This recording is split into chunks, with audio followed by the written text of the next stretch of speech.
hopping on to talk about 2 ways that you will immediately piss off your local shaper and how to avoid those. A little bit of background about myself. I've been surfing about 25 years, worked in surfboard factories, early days, and now I get the pleasure of, I just enjoy collecting and riding a bunch of different surfboards and pretty much any board I can get my hands on.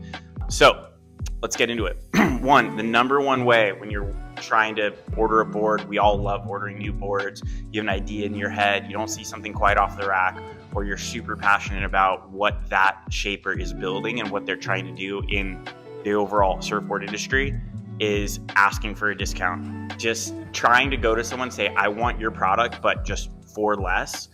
I'm not going to really give you anything in return. I just want something, same thing, but for less. Kind of a terrible move. So just don't do that. Surfboards are recreational tools and toys. Just, if you want it, pay the price to get it. Support the local guy. They're trying to fight against the big brands. If you think about how competitive and how tough the surfboard business model is already, I don't know, I would guess that there's a very small group of individuals that have really made it in the surfboard industry, to the point when I say made it, they fund their retirement, have full healthcare benefits, not living paycheck to paycheck, and not relying on sponsorships or anything else like that. So you can think about the very big international brands. Then you have obviously Firewire, the Pop Outs, Surf Tech, that all are building interesting boards and for specific purposes, all cool. But don't go to your local guy and just go, hey man, I just will only want to pay X. You're like, well, don't get the board then, right? Just support the local guys. It's not like they're making a huge killing. You don't see shapers or board builders. I think it's more important to talk about the overall board building industry, not just shapers. Shapers are awesome, but they're one component of the board building industry. There's a lot of respect for laminators, hot coaters, setting the fins, sanders. So just asking everyone to, hey, work for less so you can get a toy that you enjoy in the water for less, kind of lame move. So don't do that. If anything, bring them beer, try and support them. It's a small local industry, especially here in Southern California. So just try and support. The second thing is, I have specific comments on this. Maybe not everyone feels this way, but if you want a specific board, let's say a Campbell Brothers Bonzer, right? Go get a Bonzer from them. Order it, wait in line, wait the month, put the deposit, get the real thing and hold on to that as long as possible. Don't go again to your local shaper and just say, I really want this board. I know you're working on XYZ or you're passionate about XYZ board building philosophy. I don't want any of that. I just want you to replicate this board. And the only reason I'm going to you is because it's cheaper. I don't want to wait 6 months and I don't want to pay $1,500 for XYZ board.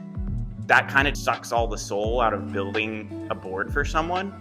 And almost all good or respectable shapers are pretty passionate about a specific way of building boards and what they really like building. They'll probably have 1 or 2 models that will really reflect their best craft. Just order that board from them. And if that's not the board that you want, go to the shaper that is the board you want and order that board from them, because it's like, that's what they're the most passionate about. That's what they're the most refined. They're going to know the rails, the sizing, how to scale it up or down for whatever dims that you want. And it's kind of a cool way to respect someone building a craft, right? So anyways, don't go to some local shaper and just ask them to replicate someone else's board because it's cheaper, right? Just go to who you want. So for me, there's a couple boards that I want out there that are on my holy grail list. One, a hand-shaped Jeff, I think would be really cool because he was doing really interesting things and still is.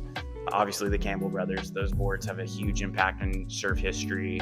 A few more boards out there that I want to put in the quiver in the long term. And for me, I don't really sell boards. I kind of take boards in, buy boards, and I just either ride them till they die if they're a magic board, or give them to friends, or just stuff them in the back. So I have a bunch of boards that are just maybe not magic boards, but they're just stuffed in there.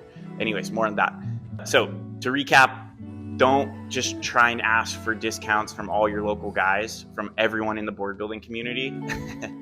It's hard enough to build boards. It's hard enough to have a really great living. So support those guys. We're all just riding fun tools or toys. It's not that serious. So support the guys. Don't try and ask for discounts. 2, don't go to a guy who's super passionate about what he's building his model and just erase all that and just replicate a board and treat those guys like a machine. Just go get the authentic thing. You're going to be much happier in the long run. It's going to be cooler. The board's going to be more valuable.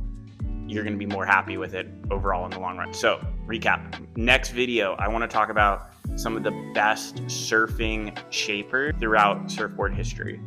Maybe not all of surfboard history, but I'd say, quote, surfboard modern history. So starting with likely Phil Edwards, I have to debate about it.